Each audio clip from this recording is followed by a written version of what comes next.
Bapa di surga, terima kasih untuk undangan yang begitu indah yang kami terima secara pribadi pada saat ini. Kami boleh memenuhi undangan Tuhan untuk menikmati Tuhan dalam rumah Tuhan. Kami menikmati Tuhan dalam puji-pujian dan doa kami. Dan dalam waktu yang begitu indah ini, Tuhan memberikan kami kesempatan menikmati Tuhan dalam kebenaran firman-Mu. Kami meminta pertolongan Allah Roh Kudus untuk memimpin, menolong, memberikan kami pemahaman seperti yang Tuhan kehendaki ketika kami merenungkan kebenaran firman-Mu.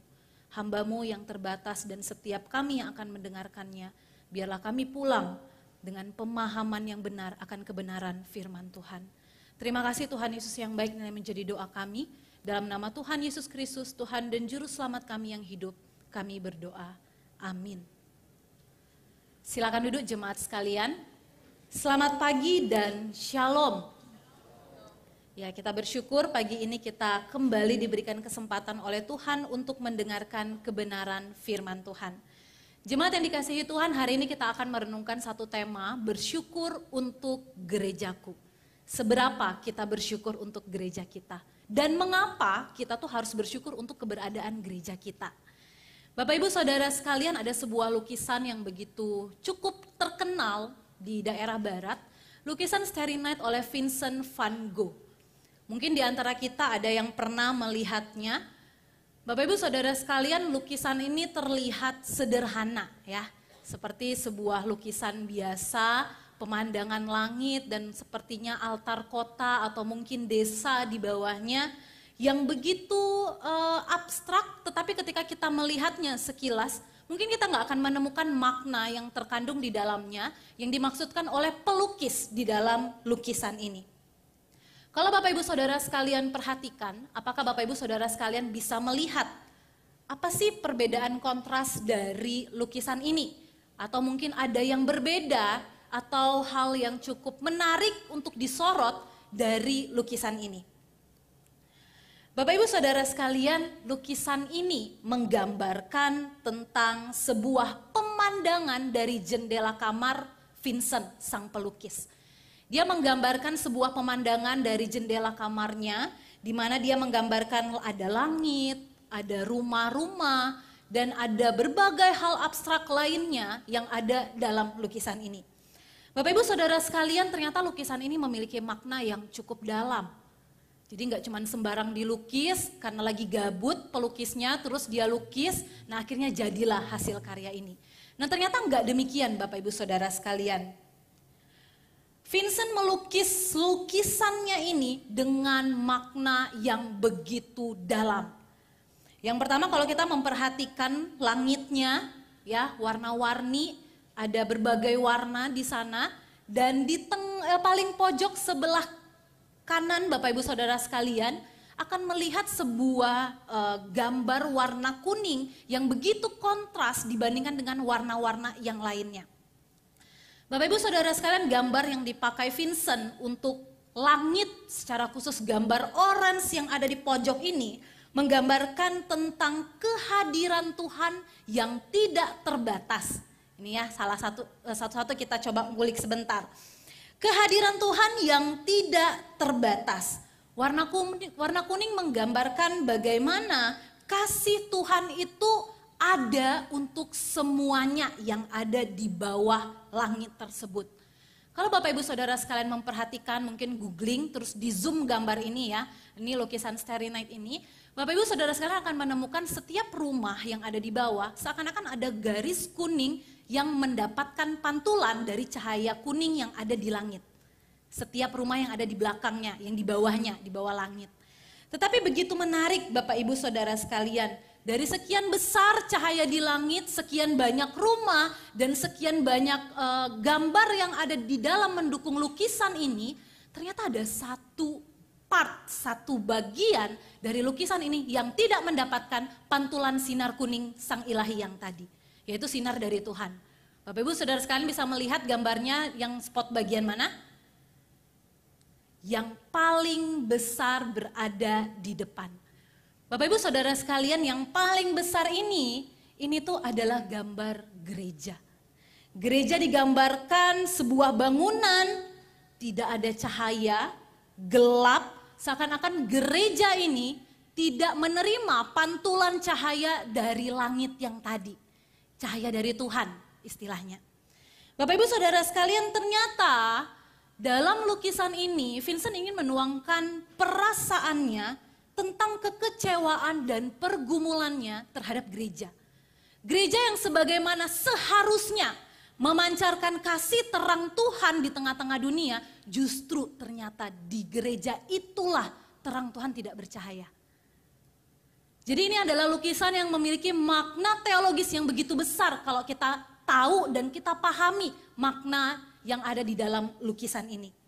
Bapak Ibu Saudara sekalian, perasaan yang dirasakan oleh Vincent, kepahitan, sakit hati, pergumulan, kekecewaan, mungkin gak cuma Vincent yang ngerasain Bapak Ibu Saudara sekalian. Tetapi mungkin terlepas dari gambaran lukisan ini, mungkin banyak di antara kita merasakan hal yang sama. Sehingga begitu sulit bagi setiap kita Bapak Ibu Saudara sekalian ngomongin hal-hal yang baik soal gereja. Kenapa? Terlalu banyak kepahitan, terlalu banyak sakit hati, terlalu banyak kecewanya sama gereja. Nah sampai kalau misalnya kita balik ke tema kita hari ini, ketika kepahitan, kesakitan hati dan hal-hal yang lain yang negatif menguasai hati dan pikiran kita, maka Bapak Ibu Saudara sekalian akan begitu sulit bagi setiap kita untuk bersyukur akan keberadaan gereja kita. Untuk itu mari kita sama-sama belajar Bapak Ibu Saudara sekalian. Kita akan sama-sama belajar dari kebenaran firman Tuhan. Gereja yang seperti apa sih yang harus kita kasihi? Idealis kita kah atau idealis Tuhan kah yang harus dibawa ke dalam gereja sehingga gereja tersebut layak untuk dikasihi, layak untuk disyukuri. Apa yang harus kita lakukan agar kita dapat belajar bersyukur untuk keberadaan gereja? Bapak Ibu Saudara sekalian, mari kita membuka firman Tuhan dari dalam Efesus pasalnya yang kedua, ayat yang ke-10 sampai ayatnya yang ke-22. Efesus pasalnya yang kedua, ayatnya yang ke-10 sampai ayatnya yang ke-22. Kita akan membacanya secara bergantian Bapak Ibu Saudara sekalian. Saya akan membacakan ayatnya yang ganjil terlebih dahulu. Bapak Ibu Saudara sekalian boleh memperhatikan Alkitabnya masing-masing dan membacakan ayat yang genap bergantian seterusnya sampai ayat yang ke-22. Saya akan membacakan dalam terjemahan baru yang kedua. Efesus pasalnya yang kedua dimulai dari ayatnya yang ke-11. Dipersatukan di dalam Kristus. Karena itu ingatlah bahwa dahulu kamu adalah orang-orang bukan Yahudi secara jasmani, yang disebut orang-orang tak bersunat oleh mereka yang menamakan dirinya sunat, yaitu sunat lahiriah yang dikerjakan oleh tangan manusia.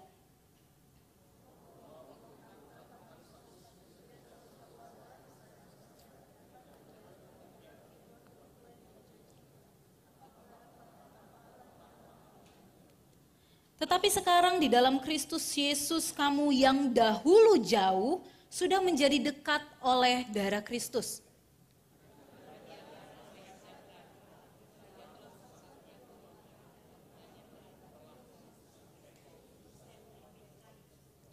Sebab dengan kematiannya sebagai manusia ia telah membatalkan hukum Taurat dan dengan segala perintah dan ketentuannya untuk menciptakan keduanya menjadi satu manusia baru di dalam dirinya dan dengan itu mengadakan damai sejahtera.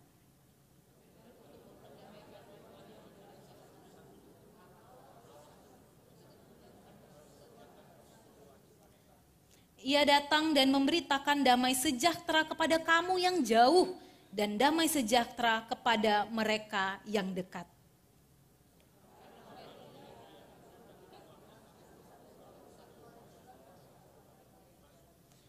Demikianlah kamu bukan lagi orang asing dan pendatang, melainkan kawan sewarga dari orang-orang kudus dan anggota-anggota keluarga Allah.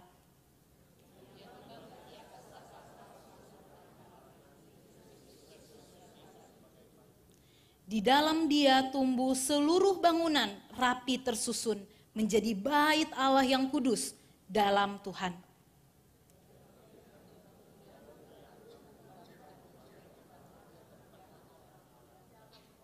Ya, demikianlah firman Tuhan. Bapak Ibu Saudara sekalian, kalau kita mau belajar tentang surat Efesus, Bapak Ibu Saudara sekalian, kita akan menemukan bahwa Rasul Paulus memberikan pesan doktrinal yang begitu kental di dalam surat ini. Doktrin keselamatan karena anugerah, karena pengorbanan Kristus, karena iman, semuanya itu terangkum begitu jelas dan detail di dalam surat ini. Nah, secara khusus kalau misalnya kita membaca Bapak Ibu Saudara sekalian dari awal-awal surat Efesus pasal 1 sampai pasalnya yang kedua, kita akan melihat bagaimana Paulus mengingatkan jemaat Efesus akan kondisi mereka sebelum pengorbanan Kristus mereka terima, sebelum mereka menerima Kristus secara pribadi. Kondisi mereka begitu mengenaskan, tanpa harapan, tak berdaya, jauh dari Allah karena gak ada yang bisa menyambungkan mereka dengan Allah karena keberdosaan mereka. Jadi di dalam bagian ini kita melihat gak cuma soal keselamatan aja sebenarnya yang Paulus sampaikan kepada jemaat di Efesus. Tetapi di saat yang sama Paulus juga menyinggung bagaimana Allah memiliki karya yang luar biasa indah bagi orang-orang yang ada di Efesus. Dengan karya keselamatan yang Kristus kerjakan dan tujuan baru yang Allah berikan di dalam kehidupan mereka sebagai orang-orang yang telah diselamatkan. Ini mencakup secara singkat bagaimana doktrin iman kita akan keselamatan yang Kristus kerjakan bagi kita sebagai manusia yang berdosa. Setiap orang-orang yang ada di Efesus itu sebelumnya hidup dalam kegelapan. Tetapi karena kasih karunia Allah mereka diciptakan kembali dan diperbaharui di dalam Kristus untuk memuliakan Allah. Bapak Ibu Saudara sekalian, mungkin kita sering dengerin khotbah tentang gereja. Ya, gereja itu apa? Sedari sekolah minggu, anak sekolah minggu tuh sudah dinyanyiin, ada lagunya. Gereja bukanlah gedungnya, tetapi gereja adalah orangnya.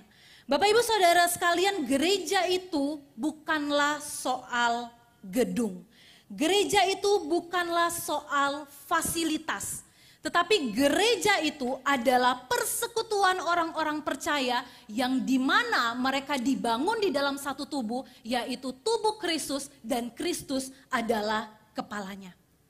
Bapak Ibu Saudara sekalian, ini adalah makna gereja yang sebenarnya. Dan di dalam pemahaman akan makna ini kita dapati seharusnya kita paham. Gereja itu adalah saya dan Bapak Ibu Saudara sekalian semua. Untuk itu Bapak Ibu Saudara sekalian penting bagi setiap kita mengerti kenapa sih kita tuh harus mengasihi gereja Tuhan yang Tuhan tempatkan hadir di tengah-tengah dunia. Bukan tanpa alasan Bapak Ibu Saudara sekalian. Tetapi dari perikop yang sudah sama-sama kita baca, kita melihat bagaimana Rasul Paulus menginginkan jemaat yang ada di Efesus untuk mereka itu bersyukur akan keberadaan gereja bukan karena fasilitas, bukan karena gedungnya, tetapi berdasarkan akan pemahaman mereka akan diri mereka sendiri, akan kesadaran diri mereka yang dimana doktrin keselamatan tadi begitu jelas disampaikan oleh Rasul Paulus. Rasul Paulus menekankan agar jemaat yang ada di Efesus sadar diri, Bapak Ibu Saudara sekalian. Kenapa? Karena dulu keadaan mereka itu gak ada harapan di luar Kristus, tetapi karena campur tangan Allah, kasih karunia, anugerah dari Allah, Allah mengirimkan anaknya yang tunggal, menyelamatkan manusia yang berdosa lewat pengorbanannya di atas kayu salib, memberikan kepada orang yang berdosa itu hidup baru dan status baru di dalam Kristus. Jadi bukan karena hal-hal teknis lain kita harus mensyukuri keberadaan gereja, tetapi perihal pemahaman ini akan kesadaran diri, kita tuh orang yang gak layak. Kita orang yang berdosa. Anugerah Allah yang melayakkan kita dan memberikan kita kesempatan kembali menikmati Allah di dalam hidup kita karena pengorbanan Tuhan Yesus di atas kayu salib. Karena itu Bapak Ibu Saudara sekalian penting untuk kita sadar diri. Sadar diri siapa saya. Karena saya sadar diri siapa saya, maka saya akan mampu dan dapat untuk mengasihi gereja. Kalau pemahaman ini tidak ada di dalam diri setiap kita, Bapak Ibu Saudara sekalian, gak akan sedikit. Dari setiap kita akan begitu sulit mengasihi gereja-gereja Tuhan secara personal, ataupun mungkin gereja Tuhan secara organisasi, secara gedung yang Tuhan izinkan untuk kita nikmati di dalam kehidupan kita. Mari kita belajar dari poin yang pertama, Bapak Ibu Saudara sekalian. Kita perlu untuk sadar diri bahwa kita itu adalah orang-orang yang bukan Yahudi, yang statusnya diperbaharui di dalam Kristus. Bapak Ibu Saudara sekalian, apakah ada di sini yang orang asli Yahudi? Kalau ada mungkin boleh angkat tangan, saya yakin gak ada. Bapak Ibu Saudara sekalian, kita adalah orang-orang bukan Yahudi secara etnis kita bisa bilang ya. Makanya itu di dalam bagian ini Rasul Paulus mau mengingatkan jemaat, ingat status diri kamu sebagai orang-orang non-Yahudi. Bapak Ibu Saudara sekalian, bukan tanpa alasan kenapa non-Yahudi dan Yahudi ini terus-menerus ditekankan Rasul Paulus di dalam berbagai ayat yang sudah kita baca. Bahkan ke depannya pasal 3, 4 kita akan melihat bagaimana penekanan Rasul Paulus Yahudi dan non-Yahudi. Kenapa? Karena orang-orang non-Yahudi adalah orang-orang yang cukup mayoritas sebagai jemaat Efesus. Makanya Rasul Paulus ingatin jemaat, ingatlah kalian itu orang-orang non-Yahudi dengan status yang kalian punya sekarang. Dahulu, dalam sebagai orang non-Yahudi ya, orang-orang non-Yahudi itu enggak dianggap Bapak Ibu Saudara sekalian. Mereka tuh dianggap sebagai orang-orang terpinggirkan, sebagai orang-orang yang tak bersunat, yang tidak dianggap sama sekali di dalam keberadaan masyarakat pada waktu itu. Kenapa? Karena mereka tidak menerima secara langsung pilihan dari Allah untuk menjadi umat Allah yang khusus, yaitu bangsa Israel. Jadi cukup detail mereka membanggakan Bapak Ibu Saudara sekalian perkara soal sunat. Dikatakan bahwa kalau misalnya sunat itu kan kita tahu itu adalah bukti bagaimana mereka orang Yahudi asli itu disebut sebagai umat pilihan Allah. Sunat itu adalah kebanggaan besar bagi orang-orang Yahudi. Sementara orang-orang non-Yahudi nggak punya standar sunat ini Bapak Ibu Saudara sekalian. Jadi mereka merasa bagaimana kehidupan orang-orang non-Yahudi itu sungguh-sungguh nggak punya sama sekali yang namanya anugerah Allah. Karena lewat sunat itu janji Allah, covenant Allah kepada umatnya itu dipenuhi dan dinyatakan di dalam kehidupan orang-orang Yahudi. Karena itu Bapak Ibu Saudara sekalian, mau segimana buruk pun orang Yahudi, mereka tetap istimewa. Karena buat mereka jati diri saya itu sangat istimewa dibandingkan mereka yang non-Yahudi. Jadi kita melihat di sini Bapak Ibu Saudara sekalian, Rasul Paulus mau mengingatkan jemaat tentang keterasingan identitas mereka di hadapan orang-orang Yahudi pada waktu itu. Tetapi Bapak Ibu Saudara sekalian, untuk menetralkan pemahaman ini, bagaimana Rasul Paulus suruh ingat nih, jemaat yuk kalian ingat lagi, kalian itu tuh orang-orang non-Yahudi yang menurut hukum Yahudi tidak sama sekali mendapat bagian di dalam anugerah Allah. Tetapi Bapak Ibu Saudara sekalian, ketika kita melihat bagaimana penekanan Rasul Paulus di dalam bagian ini, kita akan melihat bagaimana perspektif yang diberikan oleh Rasul Paulus. Secara khusus kita mundur sedikit di dalam pasal 2 ayatnya yang pertama sampai ayatnya yang ke-10 ya. Pasal 2 ayat 1 sampai 10 yang kita baca tadi dari ayatnya yang ke-11. Dari pasal 2 ayat 1 sampai 10, Bapak Ibu Saudara sekalian, ini nih yang mau Rasul Paulus tekanin. Kamu tuh orang-orang non-Yahudi. Tetapi di dalam Kristus, dahulu non-Yahudi, tapi sekarang yang ada di dalam Kristus, meskipun etnisnya bukan Yahudi asli, Rasul Paulus menekankan beberapa hal yang patut di-highlight, diingat, ditebelin, di-bold, dan lain sebagainya oleh jemaat Efesus. Pertama, gak ada kok sebenarnya perbedaan antara orang Yahudi maupun non-Yahudi. Yang pada waktu itu orang Yunani. Semua diselamatkan dengan cara yang sama dan semuanya sebelum diselamatkan adalah orang-orang berdosa. Mereka itu selamat karena anugerah Allah. Mereka itu dipersiapkan Allah ketika sudah diselamatkan untuk mengerjakan pekerjaan baik untuk kemuliaan Allah. Rasul Paulus membenarkan cara pikir jemaat pada waktu itu. Kenapa? Karena eksklusivitas jemaat itu begitu kental Bapak Ibu Saudara sekalian. Orang Yahudi dan orang non-Yahudi beda nggak kayak kita saat ini berbaur dengan mungkin berbagai etnis yang kita miliki dengan DNA kita hadir di rumah Tuhan, kita datang beribadah sama Tuhan. Nah di zaman itu dengan kultur budaya saat itu nggak bisa Bapak Ibu Saudara sekalian. Tembok pemisah itu terlalu jelas. Makanya Rasul Paulus bilang ingat kamu tuh dulu dianggap sebagai orang-orang lain yang tidak bersunat dan tidak dianggap. Tetapi karena kasih Kristus Bapak Ibu Saudara sekalian, identitas keterasingan mereka di dalam masyarakat diubahkan Tuhan Yesus lewat pengorbanannya di atas kayu salib dalam ringkup janji covenant Allah. Yaitu keselamatan itu adalah bagi semua orang. Pengorbanan Tuhan Yesus di atas kayu salib itu bukan cuma untuk orang Yahudi aja, tetapi untuk semua orang. Bapak Ibu Saudara sekalian, darah Kristus di atas kayu salib yang menjadikan orang-orang non-Yahudi tadi yang jauh sekarang dekat dengan Allah. Bukan karena mereka berubah kependudukan, jadi orang Yahudi, ganti KTP. Enggak Bapak Ibu Saudara sekalian. Tetapi karena status baru yang Kristus berikan dan Kristus kerjakan di dalam kehidupan mereka. Karena itu Bapak Ibu Saudara sekalian, kata ingatlah ini, Rasul Paulus menekankan gak cuma diingat, tapi sadar diri. Dan harusnya ketika kamu mengingatnya, kamu sadar diri, ada respons yang kamu lakukan mengingat karya yang Kristus kerjakan bagi kalian nih, kaum-kaum non-Yahudi yang menerima keselamatan dari Kristus Yesus. Apa Bapak Ibu Saudara sekalian? Rasul Paulus mau mengingatkan jemaat agar mereka ingat untuk bersyukur akan apa yang Kristus kerjakan bagi mereka.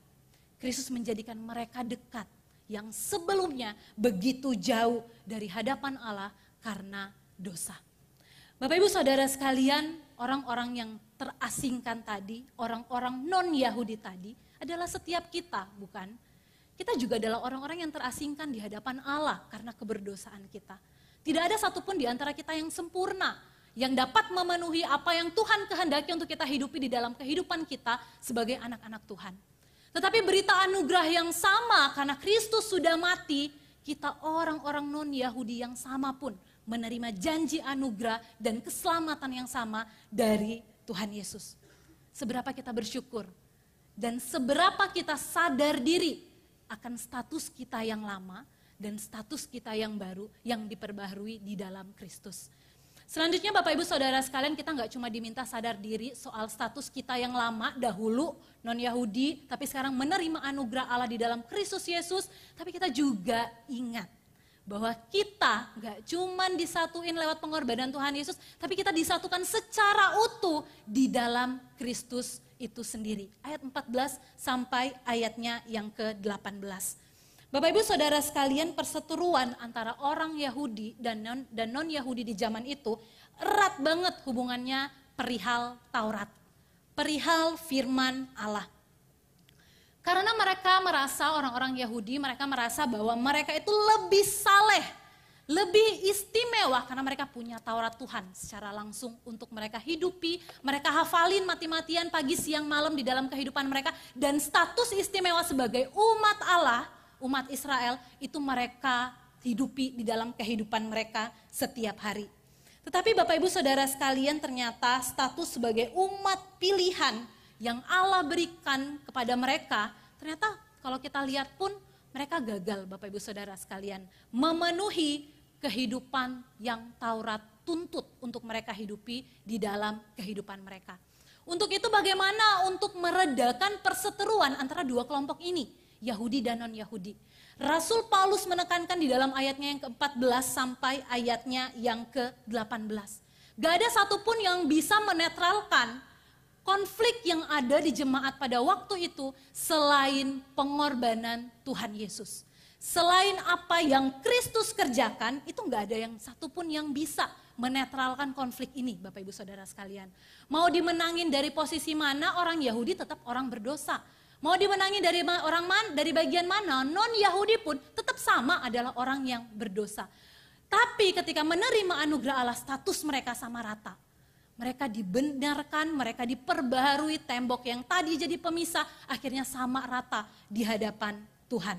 Kuncinya cuma satu Bapak Ibu Saudara sekalian, keselamatan yang ada di dalam Kristus. Keselamatan itulah yang menyatukan non-Yahudi dan orang Yahudi. Keselamatan itulah yang menyatukan saya dan Bapak Ibu Saudara sekalian. Bukan perkara hal-hal yang lain secara teknis di dalam kehidupan kita bermasyarakat. Allah yang mengerjakan persatuan itu di dalam Kristus. Karya sempurna Kristus yang Kristus kerjakan di atas kayu salib telah menggenapi seluruh hukum Taurat. Jadi orang Yahudi, non-Yahudi meskipun gak punya Taurat, tapi karena apa yang Kristus kerjakan, akhirnya hidup mereka disempurnakan. Kenapa? Karena Yesus mati untuk mereka juga. Kristus gak mati eksklusif hanya untuk orang-orang Yahudi. Karena itu Bapak Ibu Saudara sekalian, di sini kita melihat mereka sama-sama dua-duanya terasing kok sebenarnya. Bukan cuma non-Yahudi yang terasing jauh dari Tuhan. Ternyata orang Yahudi pun sama terasingnya dari Tuhan. Karena apa? Sama-sama berdosa. Sama-sama gagal dan lalai, sekalipun mereka punya Taurat, tapi mereka gagal melakukan Taurat Tuhan. Orang-orang non-Yahudi meskipun mereka tidak memiliki janji covenant Allah, mereka tetap sama-sama berdosa. Tapi ketika Kristus mati, itulah yang meleburkan perbedaan mereka dan mereka disatukan di dalam Kristus. Bapak Ibu Saudara sekalian, di dalam keberdosaan dan ketidaklayakan kita dan keterpisahan kita dengan Tuhan, Kristus telah menyelesaikan semuanya tuntas, sempurna, selesai, nggak ada dicicil Bapak Ibu Saudara sekalian. Untuk itu seberapa kita sadar diri akan apa yang sudah Kristus kerjakan bagi setiap kita. Seberapa jauh kita memandang perbedaan yang ada di sekitar kita. Seberapa jauh kita melihat, oh ini kayaknya lebih oke dibandingkan si A, si B, si C. Bapak Ibu Saudara sekalian, kalau kita masih ada di posisi yang demikian, kita lupa untuk sadar diri dan mengerti status kita yang sejati di hadapan Tuhan sebenarnya adalah orang-orang yang dimurkai tapi beroleh anugerah Tuhan. Untuk itu mari kita sama-sama belajar sadar diri Bapak Ibu Saudara sekalian. Kita berbeda tetapi disatukan di dalam Kristus. Dan selanjutnya Bapak Ibu Saudara sekalian gak cuman berbeda dan disatukan di dalam Kristus, Kristus kumpulin kita jadi satu, udah sampai di situ aja. Enggak. Kristus masih mengerjakan hal yang luar biasa, mengubah status kita. Dari orang-orang yang jauh jadi dekat, tapi lebih istimewa dari itu, satu di dalam Kristus sebagai orang kudus dan kesatuan keluarga Allah. Bapak Ibu Saudara sekalian, inilah yang disebut dengan gereja. Satu di dalam Kristus sebagai orang kudus dan keluarga Allah. Karya Kristus tidak hanya menyatukan perbedaan antara orang Yahudi dan non-Yahudi secara sosial, tetapi gambar diri, status diri, identitas mereka yang diubahkan Kristus sungguh-sungguh istimewa, dijadikan keluarga sama Allah dalam kerajaan sorga. Bapak Ibu Saudara sekalian, ketika kita diselamatkan sama Tuhan, enggak, Tuhan cuma kerjain keselamatan udah sampai situ aja, enggak. Dia kasih anugerah yang luar biasa bagi setiap kita. Jadi warga Allah dan menerima keselamatan yang kekal di dalam Kristus Yesus. Bapak Ibu Saudara sekalian, ini kata keluarga itu lebih dekat, lebih erat artinya dibandingkan hanya sekadar kewarganegaraan. Kalau mungkin kewarganegaraan kita dari negara mana pindah misalnya ke Indonesia, kita urus kependudukan kita, ya udah kita udah jadi gitu ya, jadi warga negara Indonesia. Tapi kalau misalnya Bapak Ibu Saudara sekalian menjadi warga kerajaan sorga, menjadi keluarga Allah, bukan status sosial kita yang diubah atau KTP kita yang diubah sama Kristus, enggak. Tetapi keutuhan kehidupan kita di dalam Dia, termasuk makna hidup kita di dalam Dia.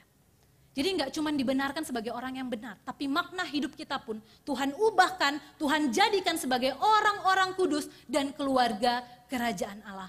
Bapak Ibu Saudara sekalian, keluarga kerajaan Allah ini identik perihal soal Bapa, Anak, dan kita yang dijadikan anak-anak Allah di dalam pengorbanan Tuhan Yesus di atas kayu salib. Allah bukan hanya sekadar Bapa dalam artian umum, tetapi di sini kita melihat kita istimewa Bapak Ibu Saudara sekalian. Ketidakberhargaan kita yang tadi, ketidaklayakan kita yang tadi, Tuhan satukan sebagai anak-anak Allah. Jadi anak-anak Allah gak harus kaya. Jadi anak-anak Allah gak harus punya posisi. Jadi anak-anak Allah gak harus melakukan berbagai pelayanan yang banyak untuk Tuhan dan dikenal oleh orang banyak. Tetapi jadi anak-anak Allah karena apa? Iman percaya kepada Tuhan Yesus. Dan lebih dari itu Bapak Ibu Saudara sekalian, kalau kita belajar bagaimana kita melihat menjadi keluarga kerajaan Allah ini. Kita nggak cuman punya status yang tadi sebagai warga kerajaan Allah, tetapi kita juga diubahkan Bapak Ibu Saudara sekalian. Bayangin ya, dari yang non-Yahudi nggak percaya, sekarang udah percaya terima keselamatan dari Tuhan Yesus. Bapak Ibu Saudara sekalian, apa yang kita dapat? Apa sih yang kita terima, Bapak Ibu Saudara sekalian? Yang pertama yang kita terima dalam ayat 18 ialah kita memiliki jalan kembali kepada pribadi Allah yang terhilang tadi. Dan selanjutnya di dalam ayatnya yang ke-21 dikatakan kita nggak cuman kembali didekatkan kepada pribadi Allah, dijadikan sebagai warga keluarga kerajaan Allah, tetapi kita juga sekaligus menjadi bait Allah secara khusus, bait Allah yang kudus.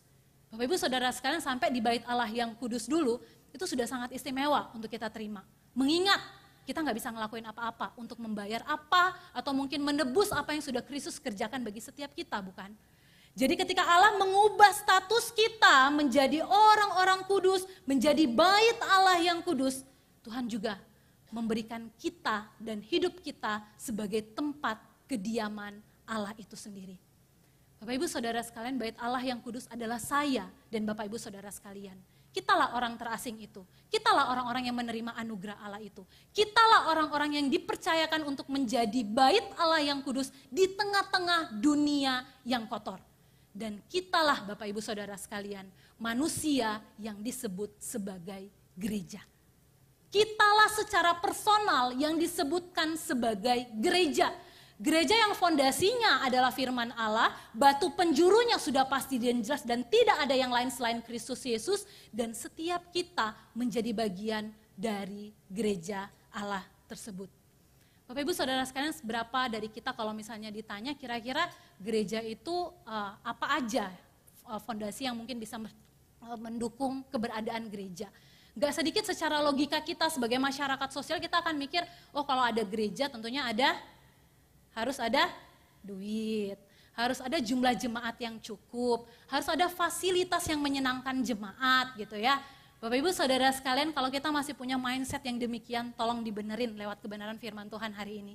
Kitalah bait Allah itu, kitalah gereja itu, kitalah orang-orang yang Tuhan tempatkan jadi saksi, jadi gereja di tengah-tengah dunia yang gak kenal Tuhan. Untuk itu Bapak Ibu Saudara sekalian, mari kita sama-sama belajar tentang kehidupan kita. Kenapa sih kita harus bersyukur akan keberadaan gereja? Karena kita sadar diri, ya. Karena kita sudah sadar diri, makanya saya bersyukur untuk keberadaan gereja saat ini. Bukan secara gedung, bukan secara fasilitas, bukan secara organisasi, tetapi secara personal, Bapak Ibu Saudara sekalian. Orang yang ada di depan, kiri, kanan, belakang, yang ada di balkon mungkin sekalian, ataupun siapapun yang kita temui, orang percaya yang ada di dunia ini yang bertemu dengan kita setiap saat, setiap hari, mereka juga adalah gereja-gereja Tuhan. Seberapa kita bersyukur akan keberadaan sesama kita? Apalagi kalau kita mau ngomongin seberapa kita bersyukur akan keberadaan gereja yang Tuhan berikan untuk kita nikmati sebagai tempat beribadah dalam kehidupan kita. Bapak Ibu Saudara sekalian, disinilah kita sama-sama belajar. Saya, Bapak Ibu Saudara sekalian adalah gereja. Untuk firman Tuhan pada siang hari ini saya akan menutupnya dengan sebuah ilustrasi, Bapak Ibu Saudara sekalian. Dikisahkan bahwa ada seorang anak yang diangkat oleh satu keluarga yang kaya raya. Anak ini nggak dikasih tahu Bapak Ibu Saudara sekalian kalau dia itu adalah seorang anak angkat. Jadi dari kecil dibesarin sampai dia dewasa, diberikan kasih sayang sepenuh-penuhnya sampai tumpah-tumpah, berbagai fasilitas yang dia butuhkan, bahkan dia nggak butuhin, dikasih semuanya. Karena keluarga ini cukup kaya, cukup bisa untuk memenuhi segala kebutuhan dari anak ini. Dan ternyata Bapak Ibu Saudara sekalian, seiring berjalannya waktu, anak ini benar-benar menghidupi karakter diri, identitas diri sebagai seorang anak yang kaya raya. Dalam kehidupannya dia begitu sombong, begitu sulit untuk menerima dan menghargai apa yang dia punya dan apa yang orang lain punya, dan bahkan dia sangat sulit untuk mengasihi dan menghargai orang lain. Dia begitu membanggakan label diri, saya anak orang kaya. Kemana-mana sikap sombong, angku, egois, begitu erat kental dengan anak tersebut. Nah sampai Bapak Ibu Saudara sekalian, pada suatu waktu orang tuanya sudah bohwat kali ya dengan keadaan anak ini. Gimana nih harus diajarin, gimana nih harus dikasih tahu. Nah, sampai di satu titik akhirnya kedua orang tua angkat ini memanggil anak ini dan akhirnya mereka ajak ngobrol. Bukan ditegur, kamu gak boleh gini ya, kamu gak boleh gitu ya. Enggak Bapak Ibu Saudara sekalian. Ternyata anak ini dikasih tahu identitas asli dia yang sebenarnya. Dia adalah anak pungut yang dipungut di suatu malam hujan deras di samping tong sampah. Bapak Ibu Saudara sekalian, ini adalah kepahitan pahit yang terlalu amat pahit yang diterima oleh seorang anak yang sebelumnya tidak pernah menggambarkan dan membayangkan ternyata identitas diri aslinya itu tuh adalah bukan orang berada. Apa yang dia sombongkan, apa yang dia banggakan, apa yang menjadi keegoisan dia secara pribadi, ternyata sebenarnya bukan milik dia dan bukan punya dia. Bapak Ibu Saudara sekalian, ketika dia mendengar berita pahit ini dari kedua orang tua angkatnya, dia akhirnya menangis Bapak Ibu Saudara sekalian. Menangis bukan karena satu dan lain hal menyesali, aku gak akan ngelakuin lagi.